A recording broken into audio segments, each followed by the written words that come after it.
మీరు ముఖ్యమంత్రిగా ఉన్నప్పుడు జరిగిన ఒక్క లేఅవుట్లోనే దాదాపు 175 కోట్ల రూపాయలు స్కామ్ జరిగింది. దీనిపైన మీరు కూడా ప్రస్తుతం ముఖ్యమంత్రిగా లేరు, ప్రతిపక్ష నాయకునిగా లేరు, ఎలాంటి పని లేదు. మీరు అక్కడే ఉంటారు, నేను అక్కడే ఉంటా. ఇద్దరం కలిసి పులివెందుల మెగా లేఅవుట్కు పోదాం. ఎంత అన్యాయాలు, ఎంత అరాచకాలు జరిగాయో అక్కడే ఇద్దరం తేల్చుకుందాం. అక్కడ లేకపోతే మీరు ఎక్కడ మీరిచ్చిన లబ్ధిదారుల లిస్టును తీసుకొని వస్తా, మీరు మంజూరు చేసిన లిస్టును తీసుకొని వస్తా. ప్రభుత్వం ఇప్పుడు తమ విచారణలో జరిగిన లోపాలు ఇవన్నీ కూడా తీసుకొని వద్దాం. మీరు బహిరంగ చర్చకు సిద్ధపడని జగన్మోహన్ రెడ్డి గారు అని డిమాండ్ చేస్తా ఉన్నా. అంతేకాకుండా పులివెందుల పాడా ముసుగులో జరిగిన 100 కోట్ల రూపాయల స్కామ్ పైన కూడా మీరు విచారణకు సిద్ధమా జగన్మోహన్ రెడ్డి అని అడుగుతా ఉన్నా.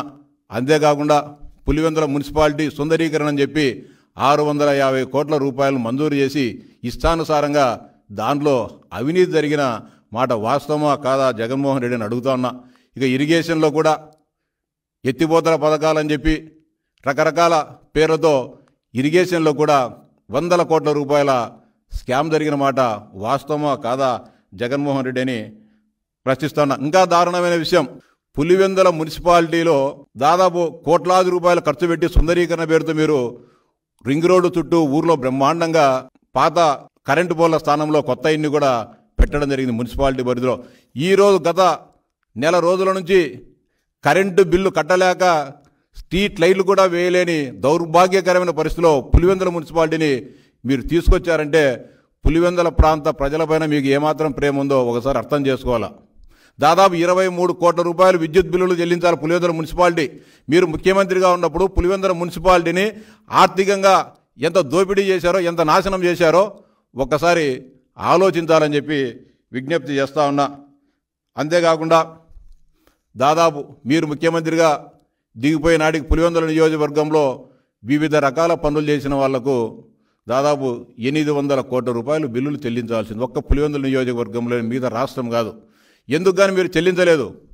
ఎన్నికల నోటిఫికేషన్ వచ్చిన తర్వాత నీకు కావాల్సిన పెద్దిరెడ్డి రామచంద్రారెడ్డి కంపెనీకి కానీ లేకుంటే రాఘవ కన్స్ట్రక్షన్ కానీ 100 కోట్ల రూపాయలు బిల్లులు రిలీజ్ చేశారు. ఏం పాపం చేశారని పులివెందుల నియోజకవర్గంలోని మీ కార్యకర్తలు బిల్లులు చెల్లించలేదు? మీకోసం ప్రాణత్యాగాలు చేసి, మీకోసం, మీ రాజకీయ భవిష్యత్తు కోసం, మీ ఎదుగుదల కోసం పాటుపడిన పులివెందుల కార్యకర్తలను ఎందుకు గాను మీరు విస్మరించారు? ఈ సందర్భంగా పులివెందుల నియోజకవర్గ వైఎస్ఆర్సీపీ కార్యకర్తలకు కూడా విజ్ఞప్తి చేస్తానా, మీ మీద ఏమాత్రం కూడా ప్రేమ లేని వ్యక్తిని మీరు ఎందుకు అండగా నిలబడాలని చెప్పి మిమ్మల్ని అడుగుతానా, మీకు అందరికీ కూడా విజ్ఞప్తి చేస్తానా.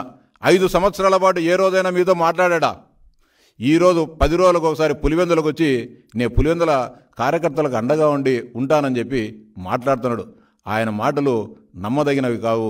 5 సంవత్సరాల పాటు ముఖ్యమంత్రిగా ఉండి ఏ రోజు కూడా మీ బాగోగులు పట్టించుకునే వ్యక్తి, తనకు అవకాశం ఉన్నా, తన దగ్గర డబ్బు ఉన్నా ఎన్నికలకు ముందు డబ్బులు ఇవ్వకోకుండా మిమ్మల్ని ఆర్థికంగా నడ్డి విరగొట్టిన జగన్మోహన్ రెడ్డిని ఇంకా మీరు నమ్మాల్సిన అవసరం ఉందా అని చెప్పి సందర్భంగా వైఎస్ఆర్సీపీ నాయకులను అడుగుతా ఉన్నా. అంతేకాకుండా పులివెందుల నియోజకవర్గంలో జరిగిన అన్ని అభివృద్ధి కార్యక్రమాల్లో అవినీతి విచ్చలవిడిగా జరిగింది. ఇప్పటికీ తాత్కాలికంగా మొట్టమొదటిగా హౌసింగ్ స్కామ్ పైన రాష్ట్ర ప్రభుత్వం విచారణ చేస్తే ఇంత స్కామ్ బయటపడడం జరిగింది.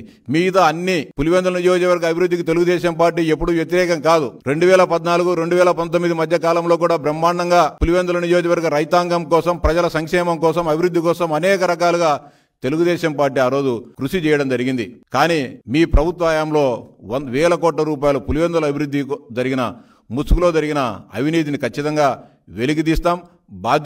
బాధ్యులపైన చర్యలు తీసుకుంటామని కూడా స్పష్టంగా చెప్తా ఉన్నా.